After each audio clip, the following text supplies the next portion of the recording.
At AFSI USA, we believe your circumstances don't define you. We build relationships to address challenges like poverty and disease and unlock a new outlook on life. In Mexico, Socorro empowers families through nutrition and education so kids can reach their full potential. Queremos que puedan despertar sus deseos para que sean capaces de reconocer que son hechos para el infinito y puedan moverse hacia él. En Uganda tenemos a mujeres con enfermedades del SIDA y les ayudan a encontrar la dignidad. El ser humano no está definido por los problemas de la enfermedad, de la pobreza o de la riqueza. Es más grande de lo que uno se puede imaginar. La gente está en el corazón de lo que hacemos. Nos conectamos directamente con los transformadores como Socorro Rose. Juntos podemos crear resiliencia.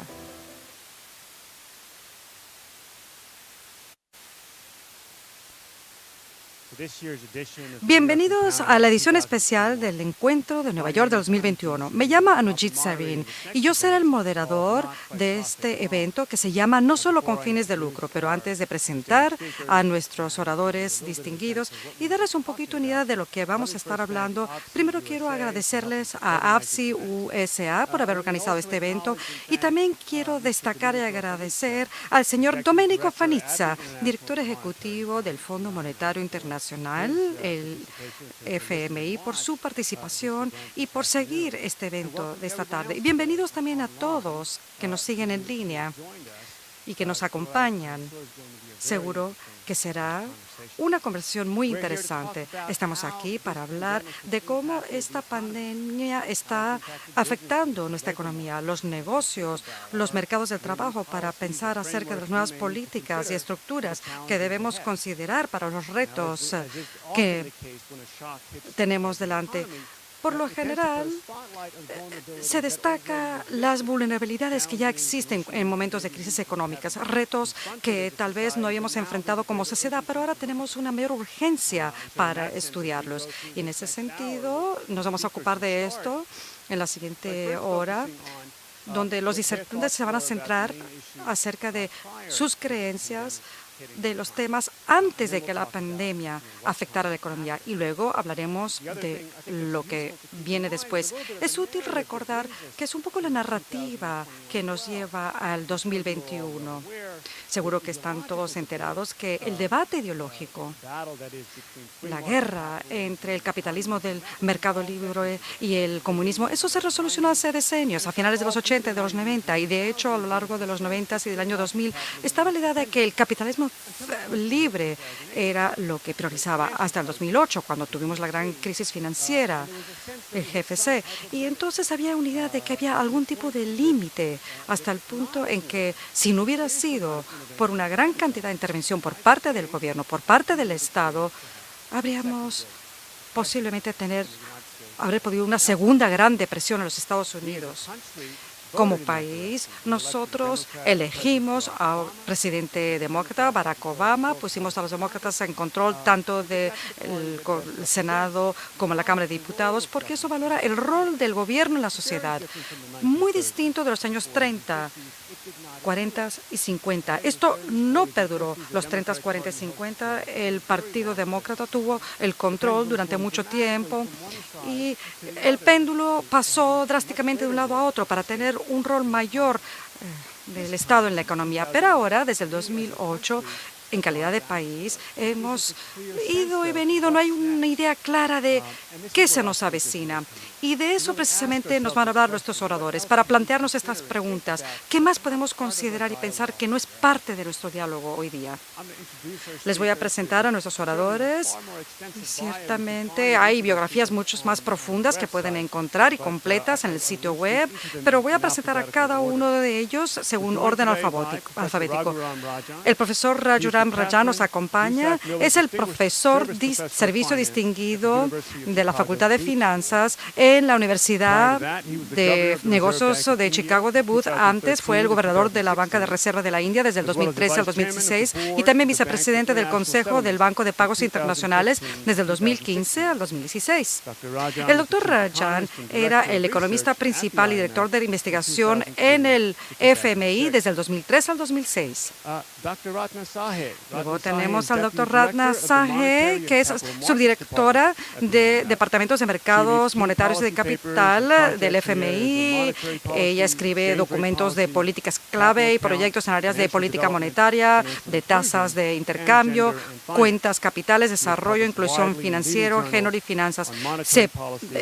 Hay muchas publicaciones en periódicos sobre políticas monetarias y sector financiero. Y por fin, pero no por orden de importancia, tenemos al profesor Stefano Zamagni, profesor distinguido de la Universidad de Bolonia y desde el 2019 presidente de la Pontificia Academia de Ciencias Sociales, autor de numerosos libros y periódicos sobre economías del bienestar social, teoría de conducta del consumidor, teoría de la elección social, epistemología económica, ética, historia de pensamiento económico y la economía civil. Muchísimas gracias por acompañarnos hoy. Gracias. Gracias. Bueno, hemos hablado un poquito acerca de nuestros intercambios. Realmente me encantaría que nos contestaran, pero para inaugurar nuestra conversación con un par de preguntas. Y, doctor Sahi, tal vez comencemos con usted. Usted ha hecho mucho trabajo sobre el sistema financiero, ¿verdad?, en el FMI. Según usted, ¿cuáles son las lecciones aprendidas de la economía, de la crisis financiera, especialmente en un momento donde la gente aún se pregunta, bueno, ¿qué está pasando entre la bolsa y el ciudadano de a pie? Muchísimas gracias, Najid. Hay 3 lecciones. La primera, hemos aprendido que vivimos en un mundo globalizado, pero con muchas interconexiones. Las finanzas no son una excepción. Aquí tenemos el fracaso de un banco, Lehman Brothers, que puede paralizar a la economía mundial. Era algo impensable hace algunos años, pero hoy en día tenemos una gran gama de servicios y productos financieros complejos que son muy atractivos y que han proliferado, pero a veces también esto viene con muchos riesgos. Ahora tenemos tantos cambios que traspasan las fronteras, al igual que la COVID-19. Esa es una primera lección. La segunda lección, obviamente, es que debemos hacer una mejor labor de evaluar, mitigar y posiblemente evitar los riesgos de la crisis, porque de lo contrario nos puede afectar en sistemas completos. Esto es lo que los economistas definen riesgo sistémico. De manera que esto fue una gran lección y después de un trabajo arduo, ahora los mercados están más seguros para respaldar el sector económico. Sigo pensando que algunas instituciones financieras todavía son demasiado grandes para fracasar. No hemos resuelto aún este problema importante. Y por fin, lo que me gustaría destacar, basándome en mi propia investigación y también investigación que el doctor Rajan ha hecho, que según mi perspectiva, todavía no ha sido aprendida. Es que hay demasiadas finanzas en algunos países, pero ¿a qué me refiero cuando digo demasiadas finanzas? La sabiduría convencional nos indica que el desarrollo financiero ayuda el crecimiento económico. Esto valía hasta los años 80, pero esta relación realmente se ha desmoronado con el crecimiento rápido del sector financiero desde los años 90. En cierta medida, hoy la profundidad de los sectores financieros es 4 o 5 veces más mayor que el PIB.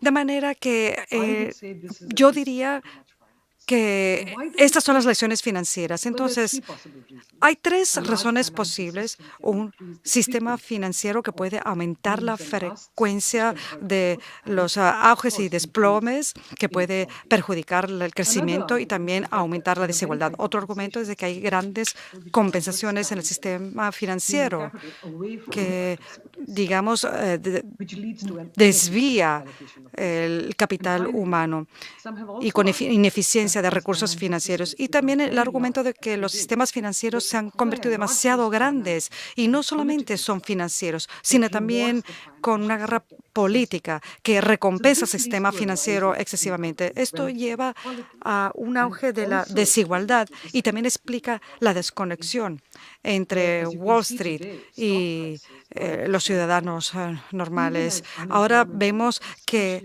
tenemos un desempleo muy alto y también una crisis de personas de bajos ingresos. Y con eso concluyo. Muchísimas gracias.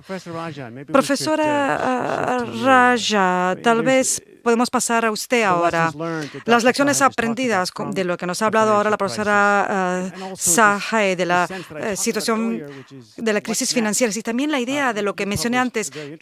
¿Qué sigue? Usted publicó un libro muy importante hace un par de años que se llama El Tercer Pilar. ¿Qué es este tercer pilar? ¿Qué más tenemos que incluir en este diálogo con miras al futuro?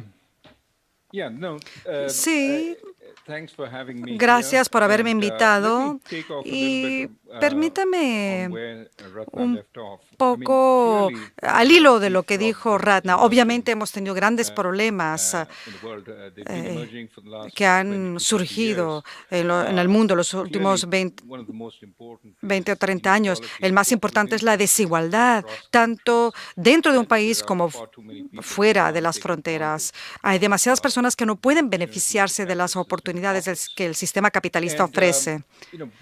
Y antes de la crisis financiera, creo que uno de los intentos para mejorar la desigualdad fue cuando la gente no tenía trabajo, pues darles más acceso al crédito. Por ejemplo, uno de los auges inmobiliarios, especialmente dirigidos a los segmentos de la sociedad de bajos ingresos, de muchas maneras era parte de la respuesta. La gente, inclusive si los ingresos no crecían, la riqueza creció. De manera que se podían tomar préstamos. Cuando vemos la desigualdad del consumo en los países industriales, ciertamente los Estados Unidos no subió tanto, al igual que la desigualdad de los ingresos. Claro, esta brecha se llenó gracias a través del sector financiero con préstamos fáciles.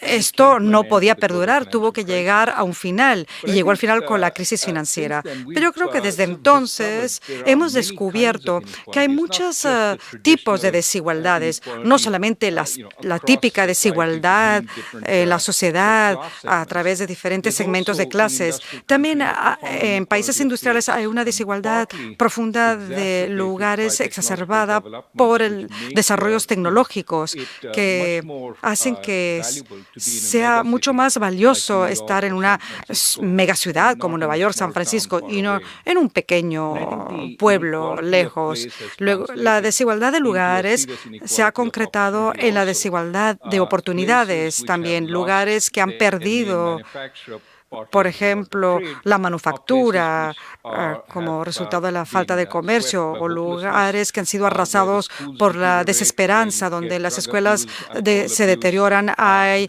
drogodependencia, abuso de alcohol. Es ahí donde existe la desesperación que ha sido documentado. De manera que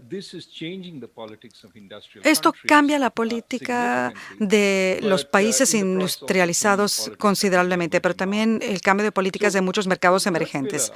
En el tercer pilar, mi opinión era que realmente hemos de concentrarnos mucho más en lo que yo llamo la comunidad.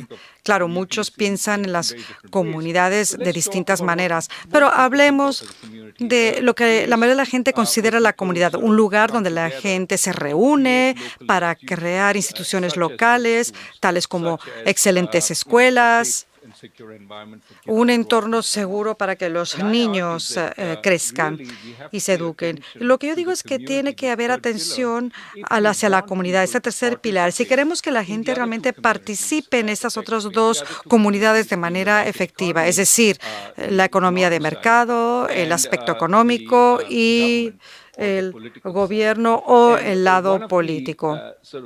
Y una de las grandes fragilidades del mundo hoy es que como las comunidades de la gente se ha desmoronado, no pueden participar en los otros dos pilares de una manera efectiva. Y tenemos las fracturas y fricciones que vemos en el mundo industrial. Y también esto desmorona también el mundo que nos ha ayudado para llegar a donde estamos, de donde estábamos después de la Segunda Guerra Mundial.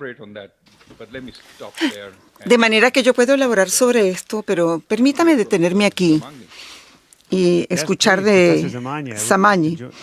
Sí, profesor Samañi, me encantaría que usted se incorpore a la conversación. Usted ha hablado también acerca de temas parecidos a los del profesor Rajan. Y para comenzar, usted dijo algo muy controversial acerca de la democracia recientemente. Creo haberle escuchado decir que piensa que la democracia es solamente pertinente en la esfera política y no es pertinente para los mercados, ni para el sector comercial. Que las democracias son costosas, consumen mucho tiempo, los negocios tienen que ser rápidos y eficientes. Y usted aboga porque esa separación es un error. ¿Qué significa eso? Gracias, en primer término, por su invitación. Me complació mucho poder aceptar. Efectivamente, hoy día vemos que hay un proceso que pasa de una democracia electoral que está reemplazando la democracia liberal. La implicación es que el Estado de Derecho es reemplazado por el gobierno por la ley, y vemos una tendencia hacia estados neopatrimoniales donde las coaliciones de aliados comparten amigos. Me parece que este es un gran impedimento para que pueda progresar un modelo creíble de gobernabilidad. Enfrentamos, en mi opinión, una contradicción interna en el sistema. O sea, ¿cuál es la dificultad? La dificultad es cómo reconciliar el gobierno interno de los países internos, cada uno de los cuales tiene su propia historia, sus normas sociales, su cultura, sus mediciones culturales, con la uniformidad de las reglas que caracterizan el gobierno global. De hecho, jamás debemos olvidar que las limitaciones externas a un país, cuando tiene que formular sus políticas domésticas, siempre implican un costo en términos de la democracia. Un costo que lo vemos hoy día y que ejerce presiones sobre algunos populistas.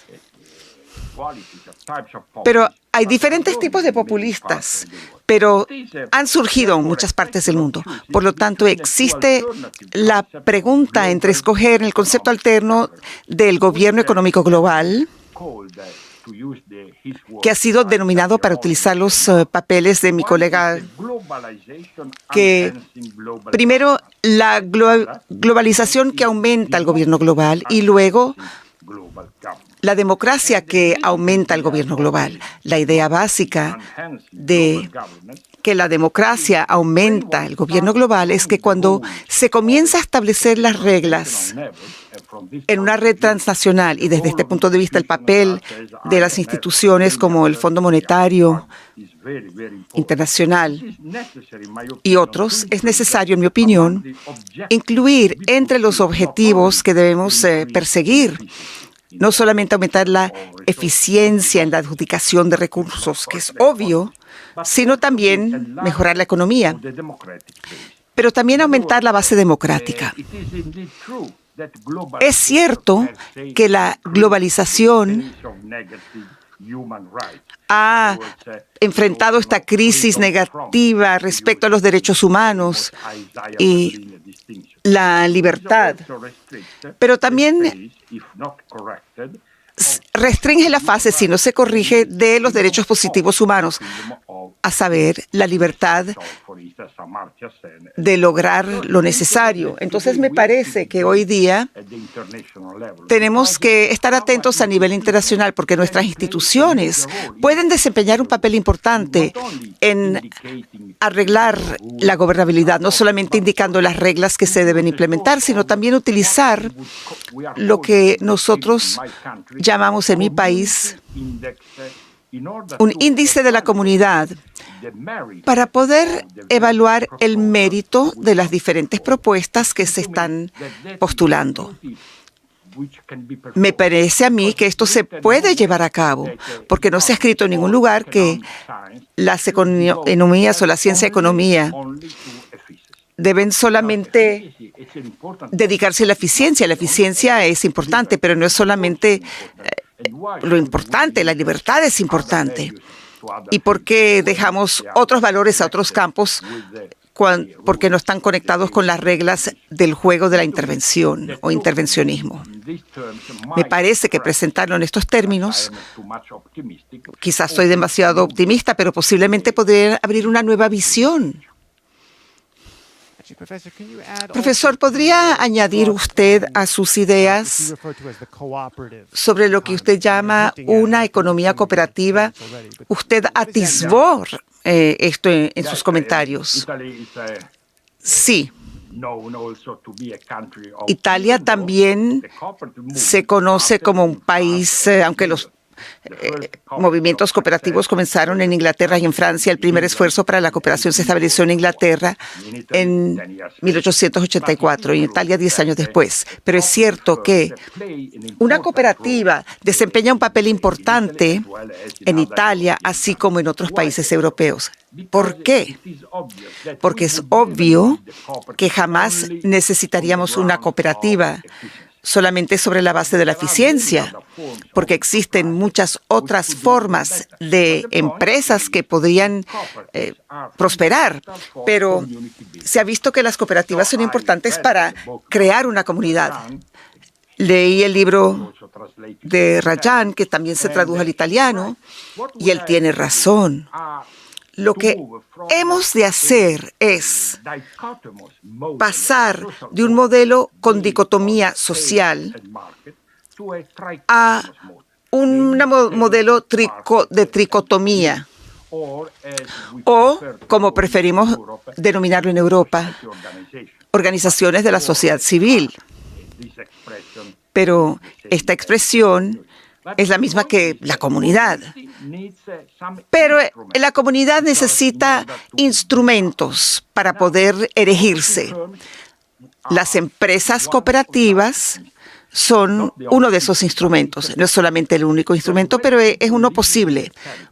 Porque cuando la gente de un territorio comprenden que organizar su proceso laboral de una manera específica puede mejorar su suerte, tanto a nivel de economía y de riqueza, pero también respecto a su felicidad, comprenden, porque es importante fortalecer la comunidad.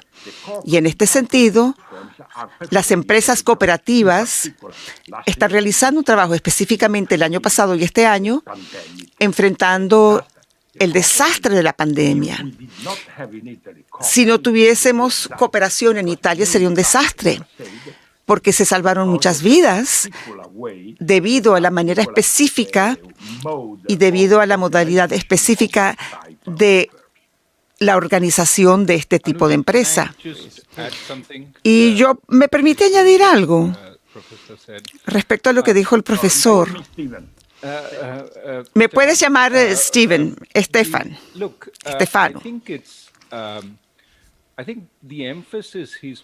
El énfasis que él pone sobre las relaciones sociales es de suma importancia. Hasta cierto punto, hemos recalcado mucho y esa es la primacía del mercado sobre las relaciones económicas. Pero a medida que nos desarrollamos más, podemos satisfacer las necesidades económicas y vemos que las necesidades sociales han quedado de lado. Existe una pandemia de estar solo, de la soledad a medida que la gente envejece, y tenemos que pensar qué podemos hacer respecto a eso. Pero hay algo también muy importante que hay que notar acerca de esta tendencia de los mercados en el mundo. El sentido general es que los mercados y los gobiernos se oponen los unos a los otros. Y tuvimos en el siglo XX muchos movimientos, uno que resaltaba los mercados y otro que resaltaba los gobiernos. Pero la realidad es que son simbióticos. Tenemos mercados más fuertes, mercados integrados, y se presiona por tener un gobierno más integrado y más fuerte. El punto que recalca Stefano acerca de la democracia, en realidad es a medida que tenemos mercados mundiales, existe un ímpetu para tener un gobierno mundial. Y no que el poder democrático pueda tener demasiada injerencia a nivel local o nacional. Más bien se va elevando. Y lo que debemos considerar a medida que avanzamos es, ¿este es el camino que queremos tomar? ¿La cooperación necesita un mundo sin fronteras para poder operar? ¿O las cooperativas pueden operar bien sin una mínima pérdida de eficiencia en un mundo que tenga linderos razonables donde la gente tiene el derecho democrático para establecer sus propias reglas y regulaciones? Es útil apelar a un principio católico que se llama el principio de la subsidiariedad, donde no hay que ejercer más poder más allá del nivel necesario. Empujar ese poder al nivel más bajo al cual se puede ejercer de manera eficiente. Y si queremos pensar acerca de cuáles son las reglas que deben existir en las escuelas primarias, porque hay que determinarlo a nivel nacional. La comunidad local puede decidir lo que van a enseñarle a sus chicos más jóvenes, pero si queremos establecer reglas para el cambio climático, queda claro que hay que debatirlo a nivel global porque nos afecta a todos. Pero debe existir un consenso y bajar al nivel más bajo. Si hablamos acerca de las reglas para el cambio climático en la parte superior y las transmitimos hacia abajo, de un cuarto en París donde se debatió, la gente puede decir, yo no formé parte de eso. Yo no voy a obedecer las reglas que establecieron. Lo que vimos con Gilets jaunes en Francia fue exactamente eso. Las reglas sobre impuestos a la gasolina, en la cual no participó el pueblo, y luego protestaron. El punto fundamental que escucho aquí es que necesitamos restablecer la democracia, y eso significa lograr que los poderes tomen las decisiones al nivel adecuado. Hemos elevado esos poderes demasiado y tenemos que hacer que ocupen su lugar correcto. Y entonces podemos dar más énfasis al aspecto social, pero tampoco abandonar la eficiencia hasta el punto que hay que abandonarlo si tenemos cambios diferentes. ¿Me permite añadir algo? Adelante. Me estoy hablando con el moderador. Claro que sí. Estoy de acuerdo completamente con Ragura. De hecho, en cualquier sociedad, como bien sabemos, se basa sobre 3 principios diferentes: el intercambio de la equivalencia del valor, el principio de la redistribución y el principio de la reciprocidad. Todas las sociedades son conscientes de esta estructura de prioridades, pero es un hecho que hasta ahora, o hasta recientemente, solamente 2 de estos 3 principios han sido incorporados en los modelos del orden social. Y esa es parte de la explicación de los resultados poco satisfactorios que hemos obtenido. ¿Qué sucede si uno de los 3 principios está ausente? Si la reciprocidad se elimina, ¿qué significa? Tenemos un modelo de orden social que se basa sobre la dicotomía de los mercados estatales, lo que se llama el péndulo. El mercado produce y el mercado redistribuye de acuerdo a un criterio de equidad. Si por otra parte la redistribución se elimina, entonces tenemos el modelo capitalista confeso, y no es necesario explicarlo, porque en particular en Estados Unidos es bien comprendido. Y finalmente, si eliminamos el intercambio de equivalencias, producimos esos sistemas colectivistas que la historia ha comprobado que no son sostenibles. Por lo tanto, el principio de la reciprocidad es lo que motiva continuar, porque la reciprocidad es dar sin perder y tomar sin restar. Entonces, ¿cómo describimos la reciprocidad entre los miembros de la familia, un grupo social? No podemos utilizar la palabra ordenar o intercambio de equivalencias. Ese es el principio típico. Entonces, es por eso que tenemos que fortalecer la comunidad y debemos entonces continuar con el área de aplicación del principio de reciprocidad. Y es por eso que las cooperativas, las organizaciones sin fines de lucro benefician las empresas y las cooperativas que se introdujeron en Estados Unidos hace varios años, porque esto se traduce a practicar el principio de la reciprocidad.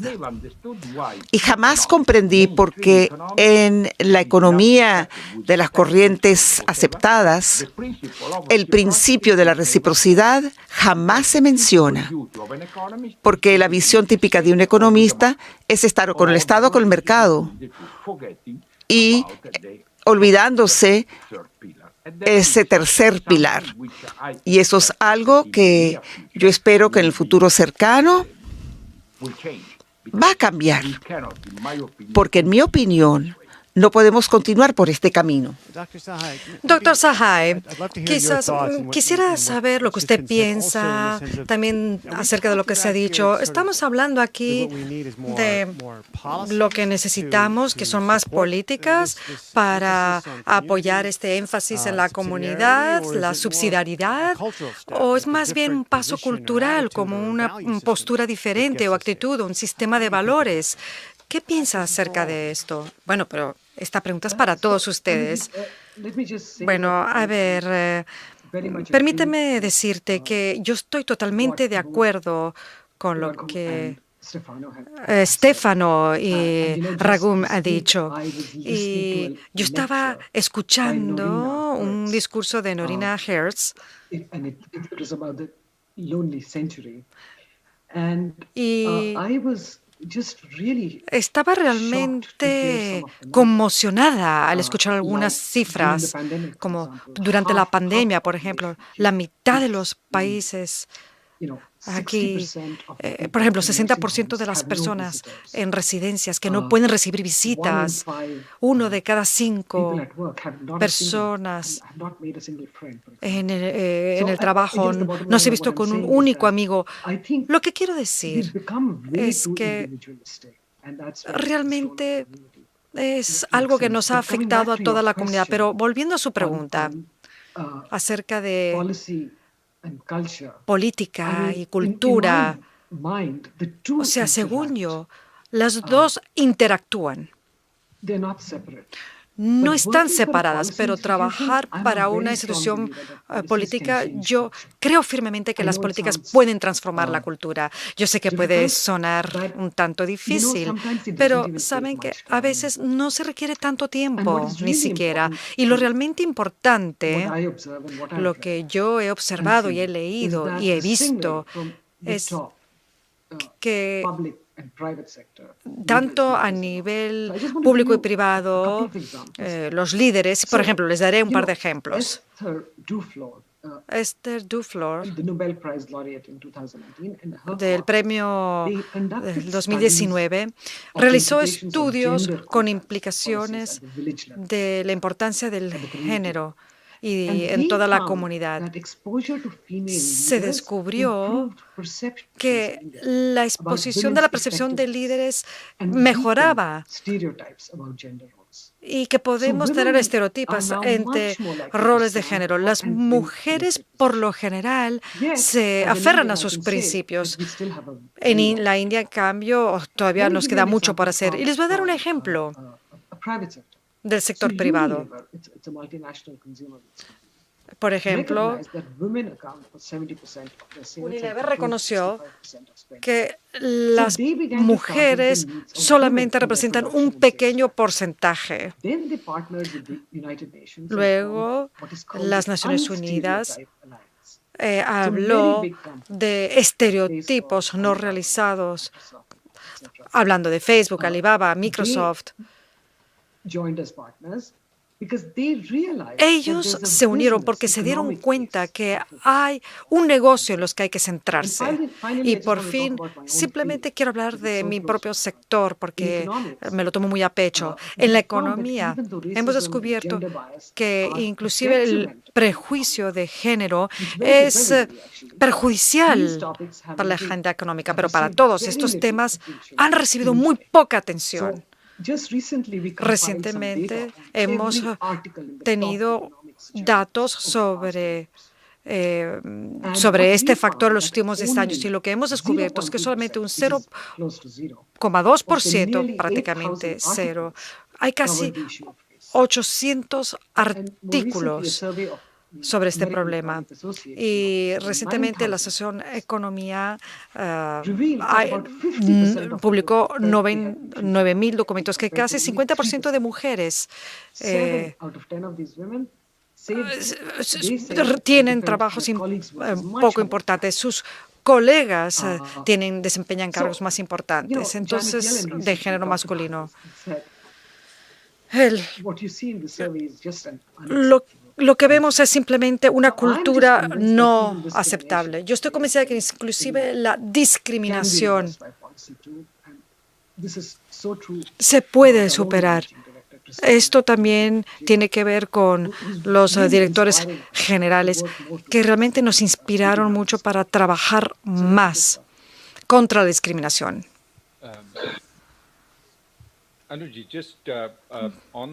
Bueno, en cuanto a la pregunta de las políticas y de la cultura, creo que es muy importante para los países industriales que reconozcan que, de hecho, tenemos un problema de subdesarrollo. Hay muchos lugares en los países industriales que no estarían fuera de lugar en un país tercermundista, a menos de que se reconozca de que se seguirá con una política de mayor estímulo. El estímulo funciona cuando estamos en un sector desarrollado que necesita un poco más de impulso para salir de las dificultades. Pero el desarrollo no es el estímulo. El desarrollo necesita un trabajo mucho más cuidadoso con las instituciones e infraestructuras locales, esencialmente para crear la posibilidad de crecimiento local.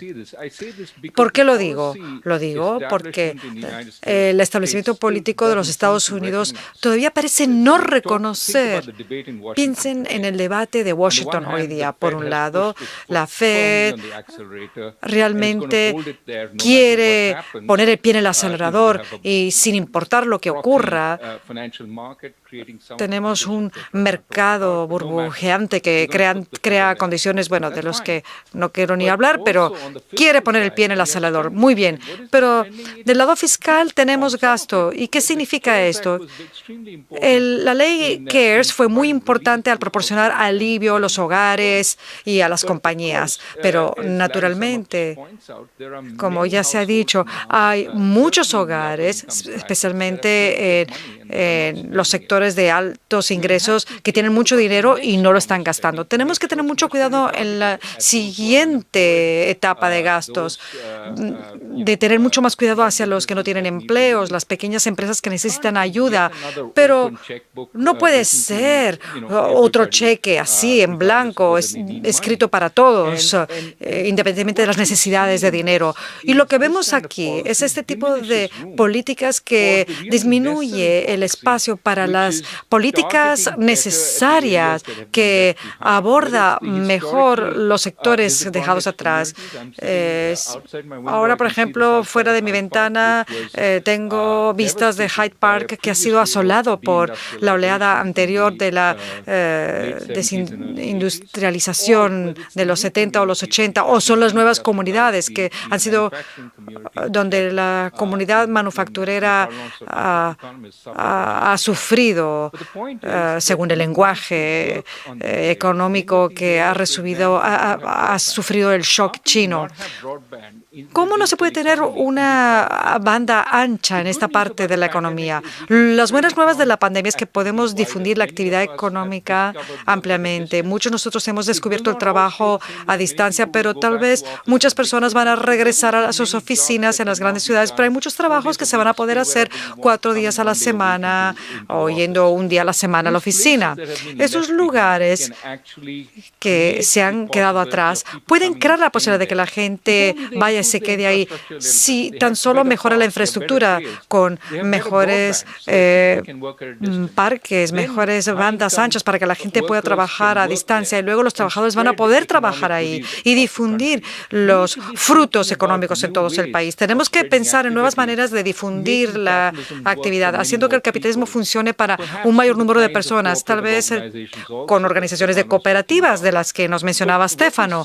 Pero lo que hemos visto que estamos recurriendo a lo típico. Los gobiernos centrales dedican mucho dinero, gastan mucho dinero con políticas sin ningún pensamiento acerca de lo que se necesita a nivel local. Lamentablemente, el gobierno local, los que toman decisiones a nivel local en los Estados Unidos, ya tienen una aura negativa debido al racismo pasado y el hecho de que los gobiernos locales se veían enfatizados, recalcados para desprestigiar a las comunidades afroamericanas. Yo creo que tenemos que reconocer que si queremos democracias más sólidas, debemos empujar una mayor toma de decisiones, especialmente en la post-pandemia, y ponerlo en manos a nivel local. Profesor Zamagni, un momentico. Sí, quiero que tengan presente el límite de tiempo. Quiero volver a hablar de la pandemia. Ha sido un debate maravilloso. Yo creo que a nuestro público también le interesa entender. ¿Esto cambia algo de esto? ¿Lo acelera? ¿Hay algo más en lo que tendríamos que estar pensando más allá de las necesidades inmediatas? Sí. Bueno, yo estoy de acuerdo con lo que dijo Ras al principio de la pandemia, pero tengo esta siguiente consideración. Esta pandemia está abriendo nuestros ojos a 3 dilemas fundamentales. El primero tiene que ver con la siguiente pregunta. Por primera vez,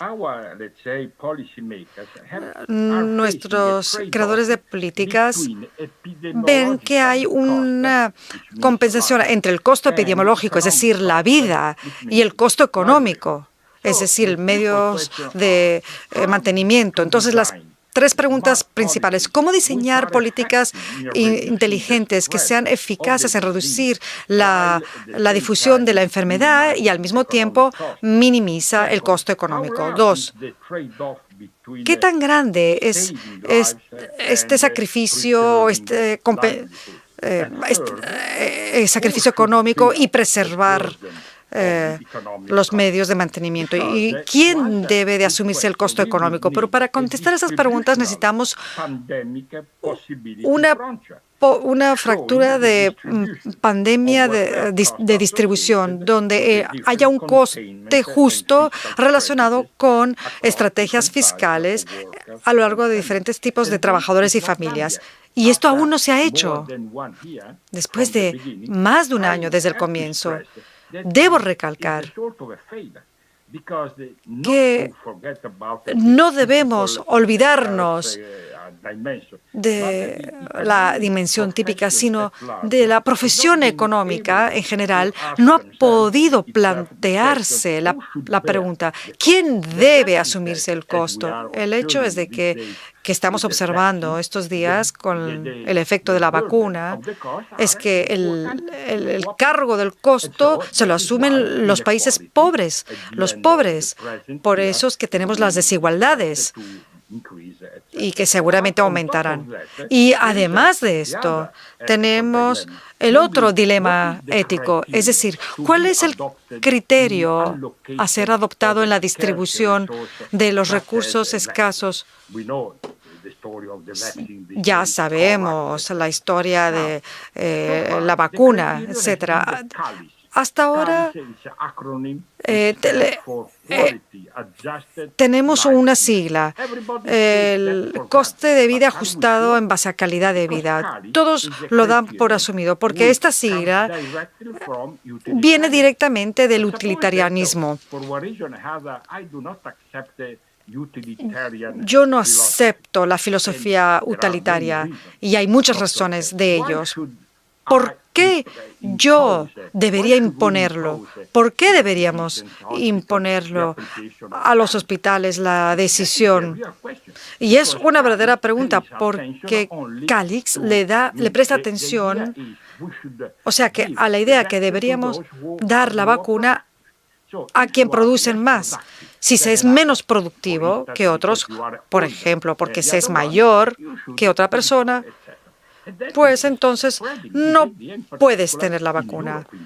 Esta es la opinión difusa en Europa hoy en día y a mí me parece que los economistas en general deberían proporcionar una respuesta a esto, porque en mi opinión, de hecho, hay alternativas.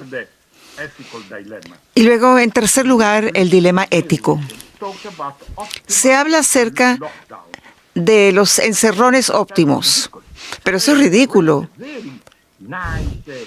Yo leí un documento muy bonito, elaborado perfectamente, etcétera, pero parecen no comprender que en el momento que hablamos acerca de los encerrones óptimos, nos está considerando la idea de las concesiones que se podrían hacer a un mismo nivel.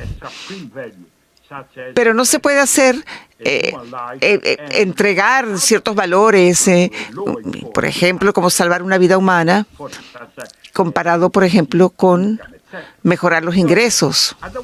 Porque, por otra parte, entonces continuamos adaptándonos a esta situación, que es una arquitectura de conceptos que está muy bien cuando hablamos acerca de bienes privados, etcétera. Pero las vacunas no son bienes privados, le pertenece a la comunidad. No son ni privados ni públicos. Si no se puede apelar al bien común y aplicarle la misma lógica, si tenemos el derecho a un bien público privado, y por eso yo espero que en un futuro cercano la profesión que comenzó a considerar la expansión de la visión a dedicarse a este tema, porque el problema de la distribución de recursos epidemiológicos, bueno, sabemos que dentro de 9 o 10 años los expertos nos informarán que habrá otra pandemia, entonces es mejor que nos preparemos para formular los criterios apropiados.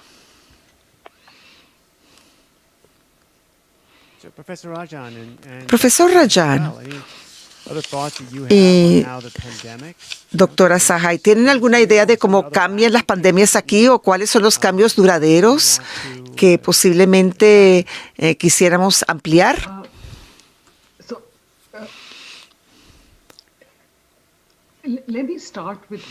Permítame comenzar con lo que no ha cambiado primero, porque eso es importante para nosotros.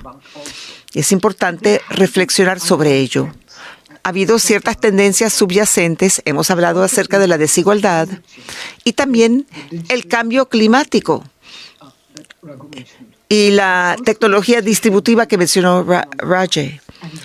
Y también los cambios en el poder económico. Y estas tendencias no han cambiado, sencillamente están empeorando. Si consideramos la desigualdad de ingresos, esa desigualdad crece en los países y crece en los mercados emergentes, pero también crece en otros lugares. Y el envejecer va a crear mucha presión sobre los mercados financieros. Y sabemos que el cambio climático también limita las posibilidades de crecimiento y está acelerando las presiones sobre migración. Las tecnologías digitales también aportan muchas mejoras, pero también ha sido un factor creciente de la desigualdad. Y no hay que olvidarse que las grandes compañías tecnológicas como Amazon y Google, Apple y otras han obtenido un poder enorme sobre los mercados. Y también la geopolítica. Y eso ha afectado la economía y eso es un gran desafío. Entonces, ¿qué ha cambiado después del COVID y después de esta crisis? En primer lugar, existe la realización creciente que el COVID-19 es mucho más fuerte que los avances en la ciencia y tecnología. Ha sido una experiencia que hay que respetar. Ya he hablado acerca de la deuda pública que ha aumentado sobremanera. Y sí necesitamos políticas fiscales para salvar vidas durante esta pandemia. Pero vemos que muchos países no se dedican a ello. Se necesita dinero y fondos para proteger ciertos sectores que quizás se pierdan y jamás van a regresar. Y debemos preocuparnos acerca de las personas que trabajan en dichos sectores. Y en cuarto lugar, queda claro que es necesario invertir mucho más en educación, salud, pero todo esto requiere un gran consenso y visión. Y sin embargo, los medios, las redes sociales han demostrado cómo todo se polariza. Para mí lo que ha sido increíble es cómo puede perjudicar a los hechos y a los números y las verdades, y vemos verdades tan diferentes, y esto lo debemos considerar y debatir.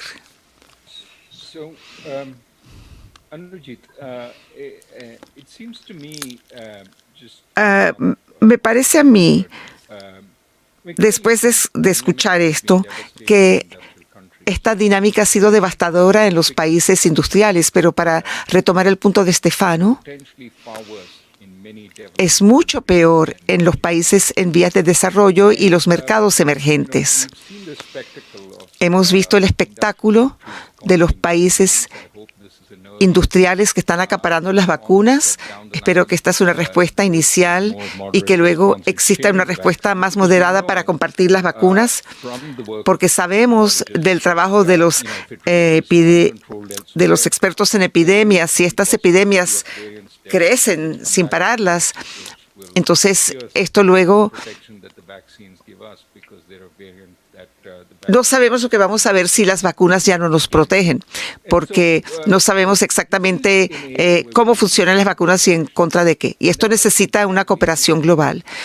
Y eso tristemente ha faltado.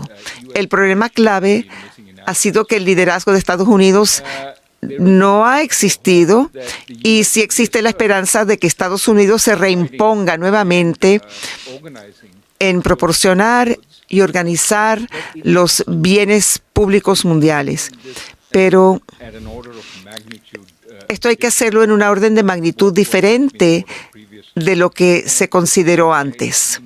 Y es por esto que necesitamos trabajar mucho para fortalecer las organizaciones internacionales y quizás creando nuevas organizaciones, porque en realidad, si pensamos que los países industriales han tenido ahora un rezago de 1 o 2 años debido a esto. Hay muchos mercados emergentes en Latinoamérica que estarán a la saga, en algunos casos, 1 década o más. Y ese tipo de golpe resulta a veces en un cambio político. Cuando el oeste cambia de crear una coalición de democracias, esa coalición de democracias quizás corre el riesgo de tener pocos seguidores si el oeste no se pone fuerte y decir estamos gastando miles de millones o billones minimizando el daño para nuestros hogares. ¿Por qué no dedicar algunos billones para asegurarnos que los efectos sobre los países en desarrollo y los mercados emergentes no resulte en un rechazo del sistema completo y en adoptar sistemas alternos en los años venideros debido a los efectos de la pandemia? A mí me parece que ese tipo de pensamiento global se necesita en un momento cuando las tendencias naturales suceden en las grandes economías. Pero si no pensamos en el mundo ahora, habrá problemas mayores en 5 o 10 años cuando los efectos de la pandemia por fin se hagan sentir. Y es importante también considerar la esperanza. La pandemia, entre otras cosas, ha acelerado la aceptación de tecnología de muchas maneras, que nos brinda muchas nuevas maneras para enfrentar los problemas viejos. Hemos comprendido que podemos obtener el 90% de la educación universitaria en la web, no un 100%, porque a veces para un 100% es mejor encontrarse en la misma sala, o sea, que estén los estudiantes y profesores en la misma sala para poder conversar. Pero podemos tener una buena conversación como la que tenemos ahora en la web. Por lo tanto, ¿por qué no podemos tener una mejor educación para muchas personas que no pueden acceder a ella debido a acceso limitado? ¿Por qué no podemos tener más telemedicina? Muchos lugares no tienen acceso a un buen médico, pero hemos visto ciertamente en Estados Unidos un gran movimiento hacia la telemedicina en las etapas iniciales de la pandemia. Ahora que las personas se pueden ver un poco más en persona, parte de ese ímpetu tiende a desaparecer, pero se ha demostrado que se puede hacer. Por lo tanto, hay que adoptar la tecnología, aceptarla para que nos dé soluciones a muchos problemas, pero hay que reconocer que existen problemas nuevos y al menos que los enfrentemos de cara. El cambio sistémico nos obligará a ir en direcciones que no queremos tomar. Como bien se sabe, se ha creado una nueva palabra, SynTech. Se refiere a la publicación de Lancet, la revista famosa. Dicen que en la actualidad no es la pandemia, sino una sindemia. Se sabe que las causas de la pandemia son exógenos al virus que la produjeron. Lo que sufrimos no se debe solamente al virus, sino que tiene que ver con la vulnerabilidad de nuestro sistema económico y social. Y me están diciendo que se acaba el tiempo, pero quiero concluir. Encontré esta cita de Jonas Salk. Jonas Salk fue el inventor de la vacuna para el polio, la poliomielitis. En 1973 escribió: ahora veo que el cambio en la evolución humana se debe a la conducta, como un animal que lucha por sobrevivir, a conducirse como un animal que quiere evolucionar. Y para evolucionar necesitamos un nuevo pensamiento y nuevas conductas y una nueva moral. Será la evolución de todo el mundo en lugar de la sobrevivencia de los más adaptados. Y entonces Salk rehusó a que le pagaran por la invención, aunque algunos abogados le dijeron que debía hacerlo para volverse muy rico. Y él dijo: no, señor, porque si yo patento mi vacuna, no va a llegar a todos los niños de todo el mundo. Y de hecho, él insistió sobre eso. Y por eso fue que él escribió las palabras que acabo de citar. Muchas gracias. Palabras hermosas. Gracias, profesor. Desafortunadamente, terminamos con esta hora. Me encantaría continuar con estas conversaciones. ¿Me permiten decir una cosa más? Sí, tiene 2 minutos. Quiero hacerle seguimiento a lo que dijo Raghu.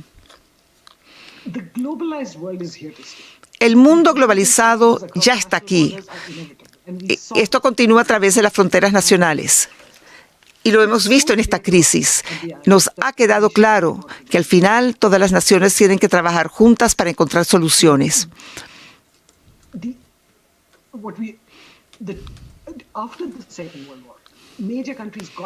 Muchos países se reunieron para establecer un sistema con el Banco Mundial y establecieron crecimiento. Y es la expansión económica más grande después de la guerra. Y también las entidades internacionales se han unido. Ahora queremos fortalecer la Organización Mundial de la Salud y otras organizaciones comerciales para regular la ciberseguridad, los medios sociales, así como las reglas de participación. Me sentí muy alentada al leer ayer una notificación de que los países del G7 han renovado su compromiso para resolver los problemas sociales. El Fondo Monetario también lo dice, el cambio climático, la desigualdad digital. Quería acotar eso. Gracias a los tres. Ha sido una conversación excelente. Gracias por dedicar el tiempo un sábado por la tarde para acompañarnos. Y en este momento debemos concluir. Quiero una vez más agradecer a AFCI-USA por patrocinar este evento. Les aliento a todos a que se conecten con el sitio web newyorkencounter.org para los otros eventos de este fin de semana. Y si quieren brindarnos apoyo, podrán encontrar más detalles en el sitio web. Y también quiero hacer notar que el siguiente evento será el Centro de Nuestra Humanidad, un diálogo con Pablo Carosa y Charles Taylor. Y eso se celebra a las 2. Profesor Samani, doctora Sahai y señor Sajan, gracias por dedicarnos su tiempo.